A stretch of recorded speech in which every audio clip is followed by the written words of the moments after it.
Tuan Rana dari kelas 4J.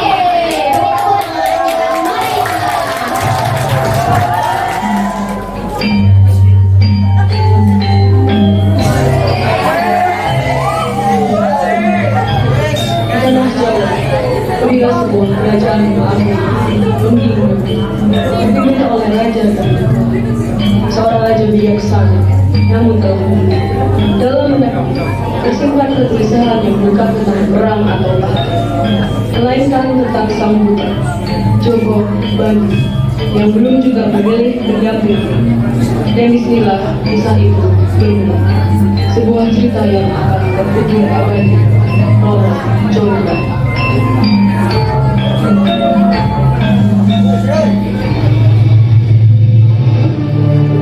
Berapa gerangan bagi memanggil hamba kemari?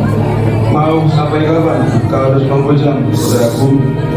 Ampun paduka hamba, hingga kini belum hamba temukan perempuan yang sepadan dengan hamba jadikan permaisuri.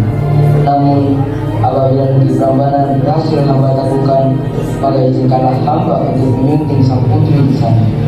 Maka dari itu, mohon restu paduka Anda, perkenankanlah hamba turun ke dalam pertempuran. Ketahuilah putraku, Raja Prambanan bukanlah orang sembarangan. Ia terima sakti mandraguna serta memiliki ilmu kanuragan yang mumpuni. Janganlah kau remehkan kekuatannya. Justru karena itulah hamba tertunda. Sementara ini masih mengalir, hamba akan menaikkan tugas, tugaskan kita. Berikan hamba berangkat ke Prambanan, usul pati sebelum memimpin pasukan dengan kehormatan dunia.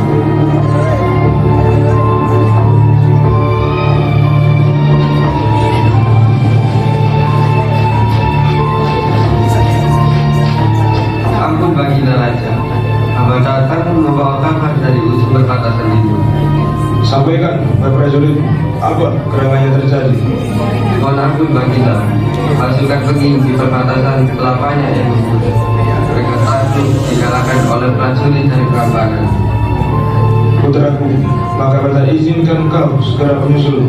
Bantulah mereka tegakkan kembali kehormatan negeri ini. Hamba siap menjalankan titah paduka dengan segenap hati dan jiwa dalam.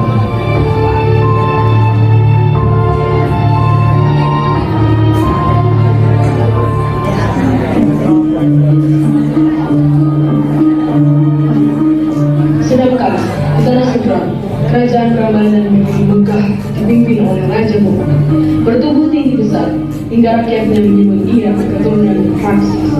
Namun tak disangka, dari darahnya lahirlah seorang putri yang berpawan, elok paras dan bidadari kawan, Dewi Roro Jonggrang namanya. Namun di balik kecantikannya bersimpan beban dan pilihan.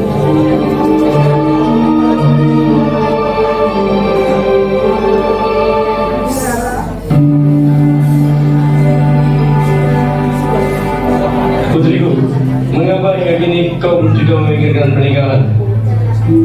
Ayahanda, Roro Jonggrang masih ingin mendampingi ayahanda memimpin negeri ini. Belum waktunya bagi Roro Jonggrang pergi meninggalkan ayahanda seorang diri. Mau sampai kapan kau akan terus seperti ini, putriku? Rakyat menunggu pewaris. Kerajaan ini butuh keturunan agung.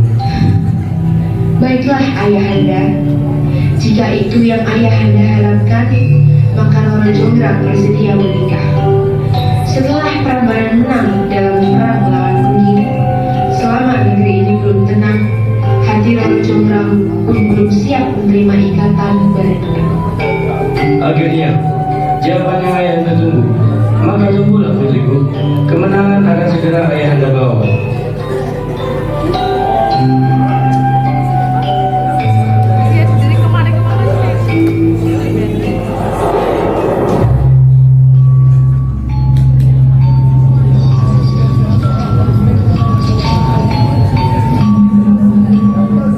Joko Banu sedang dalam perjalanan menuju medan pertempuran.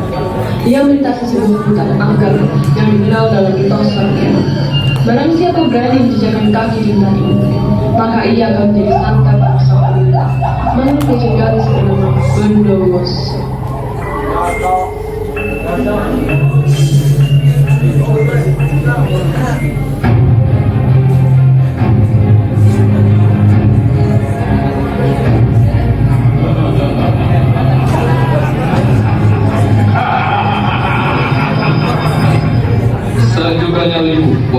manusia, apakah kau punya tujuh nyawa hingga berani menantang maut di tanah kekuasaanku? Untuk apa aku takut pada makhluk hina seperti dirimu? Jika kau memang sakti, jangan hanya bicara, hadapilah. Sombong benar mulutmu. Baiklah, mari kita lihat siapa yang lagi berdiri di bawah langit ini.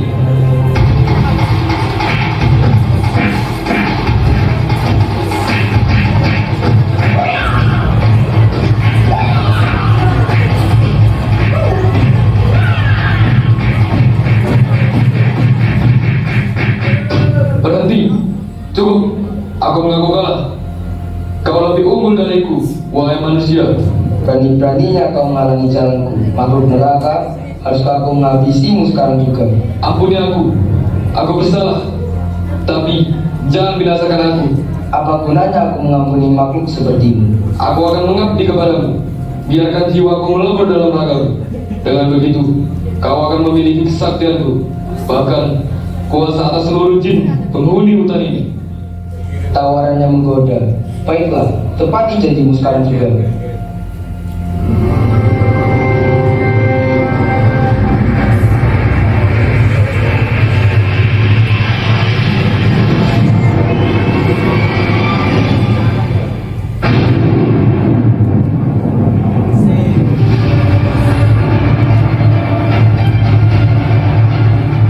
Sekarang jiwa dan hati melekat dalam ini. Maka bulan ini nama berubah menjadi Bandung bodoh.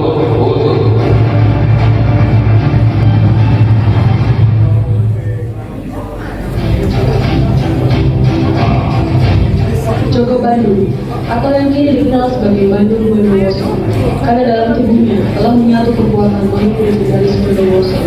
Akhirnya tiba di medan pertempuran. Ia tidak datang dengan mudah, tidak pula dengan kereta, melainkan berlari dengan kecepatan kilat. Berkat kesaktian yang kini mengalir. Kejam, kalian menggunakan rakyat yang berdosa demi ambisi yang busuk. Jadi kaulah yang disebut-sebut sebagai Joko Bandung. Hanya manusia keras kepala. Berani-beraninya engkau menantangku. Aku datang bukan untuk menantang, tapi untuk mengakhiri kezaliman. Coba kalau bisa, lihat siapa yang akan bertahan.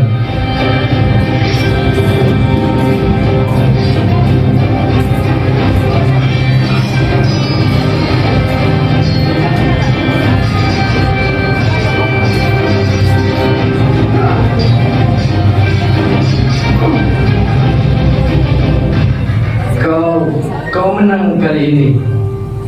Perang ini telah berakhir dan kau tidak pantas lagi memimpin. Inilah akhir dari tirani. Prajurit, antar aku ke istana Prambanan. Raja kalian telah tewas di tanganku. Waktunya kerajaan ini mengenal pimpin yang baru. Akhirnya, tibalah Bandung Bondowoso di istana Prambanan. Bukan tahta yang pertama melintas dalam benaknya saat menginjak kaki di sana, melainkan pesona seorang gadis, sosok yang berdiri anggun di tengah tamu, bagaikan bunga mekar di tengah medan yang telah diharapkan.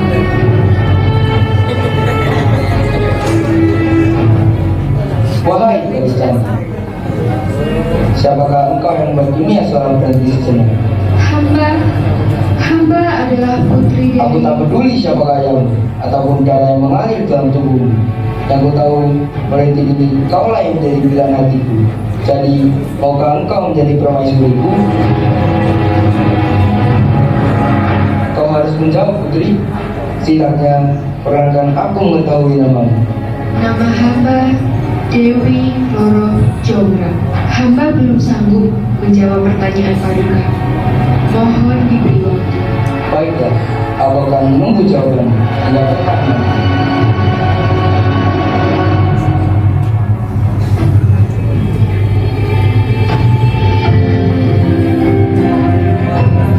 Waktu telah menunjukkan pertama, Bandung Bondowoso, sang kesatria perkasa, datang membawa harap, menanti jawaban dari gadis yang mempesona. Namun, sang putri telah menemukan satu cara tanpa membawa.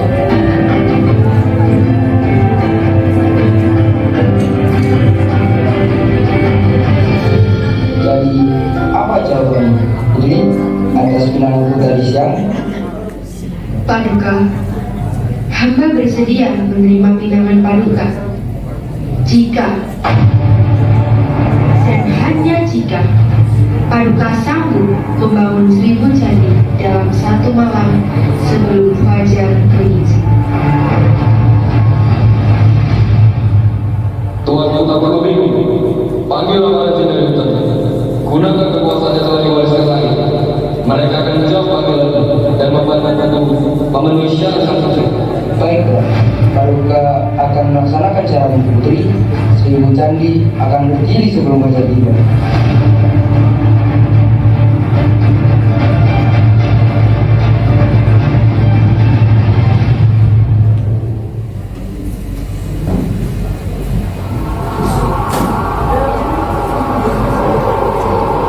Menuju malam, di tanah lapang dan sunyi, Bandung berdosa bikin peristiwa, mengumpulkan segenap tenaga dan kesaktian demi menunaikan syarat bersama Tuhan.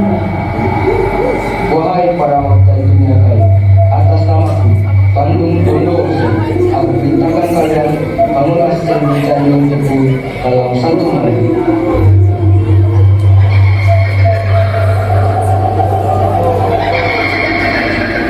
Candi mulai terbentuk. Dayang-dayangku, segera berkelasung, bunyikan suara pagi sebelum bunyi, dan perintahkan para pemuda untuk membakar kayu dan jerami di arah timur. Buatlah cahaya seolah fajar telah tiba.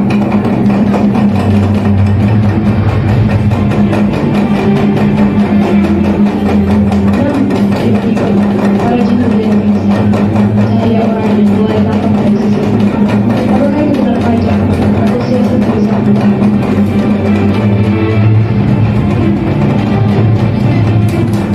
Apa yang terjadi? Kenapa fajar begitu cepat menyingsing? Ada yang tidak beres. Ini bukan cahaya kabut biasa. Sudahlah Paduka, jelas sudah. Syarat hamba tidak bisa engkau penuhi. Paduka tahu ini semua adalah perbuatanmu. Kau yang telah mempermainkan putri. Bukankah Paduka adalah seorang kesatria? Kesatria sejati tahu bagaimana menepati janji. Kini fajar telah tiba dan janji belum genap 1000. Maka izinkan hamba menolak lamaran Paduka dengan hormat.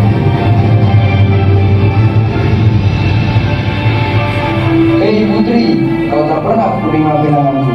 Kau hanya mencari celah, mengakui dengan tipu muslihat. Kau keras kepala seperti batu.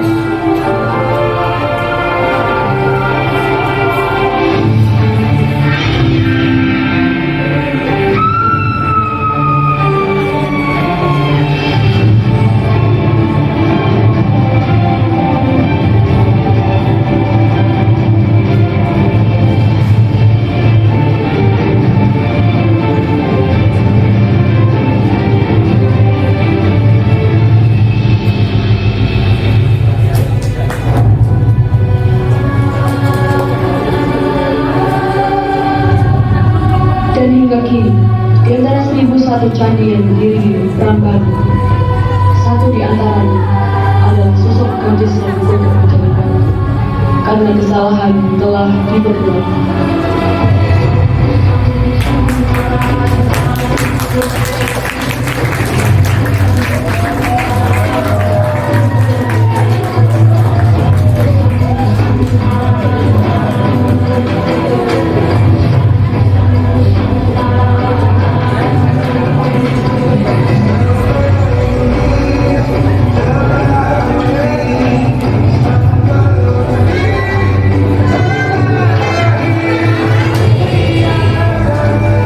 Berikan tangannya orang yang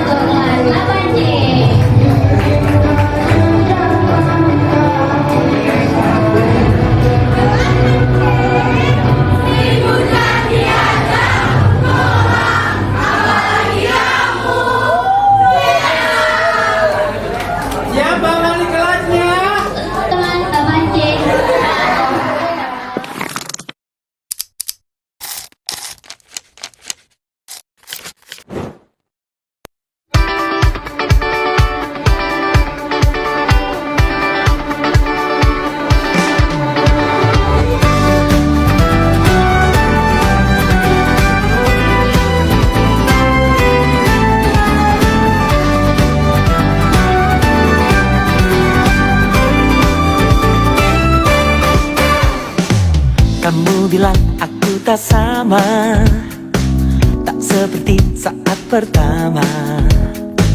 Aku bilang mungkin pikiran. Wahai para atas namaku, Bandung Pondok Pesantren, aku perintahkan kalian bangunlah dan Tak seperti pertama kali. Teman-teman bisa memperkenalkan diri dan perannya masing-masing. Perkenalkan, nama saya Rosi sebagai Joko Bandung. Perkenalkan, saya Angel berperan sebagai Roro Jonggrang. Perkenalkan, saya Azil sebagai Raja Boko. Perkenalkan, nama saya Nicholas sebagai Raja Damarwaya. Pertanyaan kedua, scene apa yang sangat bermakna hingga menjadi scene favorit kalian selama memerankan teater Roro Jonggrang? Kalau saya menjadi Joko Bandung, menaburi bunga di sekitar untuk membuat ritual pembangkitan candi. Saya sebagai Roro Jonggrang paling suka scene saat saya menerima lamaran Joko Bandung, tetapi juga meminta syarat untuk membangun 1000 candi. Kalau saya Raja Boko saat saya perang sama Joko Bandung. Kalau saya Raja Damarwaya pada saat pertama kali masuk panggung. Apa part yang berkesan saat menonton teater 8C? Ketika Nicholas masuk, Satu kata buat 8C. apa ya? Kece. Apa part yang berkesan saat menonton teater 8C? Bagian Rosi bertingkah sama Azil. Oke, makasih Pak Asi. Satu kata buat teater 8C. Ngajar banget. Oke, makasih.